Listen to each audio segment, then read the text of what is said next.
Étape très attendue que celle de Chantonnay sur le circuit des championnats de France. Flavien Dassonville d'Aubervilliers est le premier attaquant. La bonne échappée va prendre forme au 30e kilomètre avec les coureurs du Vendée, dont Romain Guyot, des coureurs de Rouen, Yannis Sissat d'Aubervilliers, vainqueur l'an dernier au Giroir, des coureurs de Rennes, de Nantes Atlantique, de Sojason Espoir, de Cholet et de Sablé-sur-Sarthe. Bizarrement, l'écart avec le peloton retombé à 55 secondes en haut de la côte du Fiteau après le 60e kilomètre atteindra 4 minutes 30 au kilomètre 84. Animateur depuis le début de l'échappée, Alexandre Guay de Sablé-sur-Sarthe prend le large au 92e kilomètre, vite rejoint par David Bouville de Rouen. Dans les 4 derniers circuits, la côte des Gîtes va peser dans les mollets.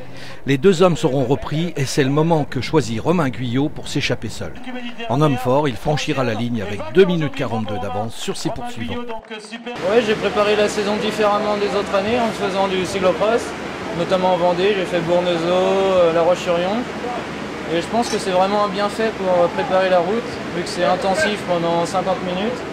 Et on retrouve ce type d'effort aujourd'hui. Ouais, une bonne place, c'est qu'avec eux, surtout Romain Guyot qui était très très fort, il était largement au-dessus du lot. Donc, comme disait son collègue, on était à armes égales, on était 2 contre 2.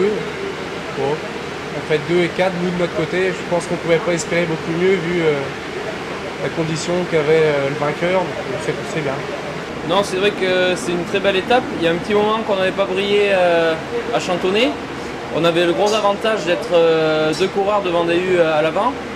Donc il y avait 2 coureurs de Sojason aussi. On était à armes égales.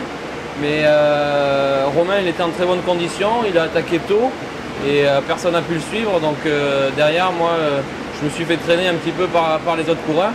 Et à la fin, s'ils étaient un peu épuisés, j'ai essayé de ressortir derrière. Malheureusement je fais 3e.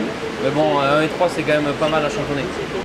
Romain Guyot endosse de fait le maillot de leader, mais ne pourra le défendre, partant cette fin de semaine pour une manche de la Coupe de France dans le sud de la France.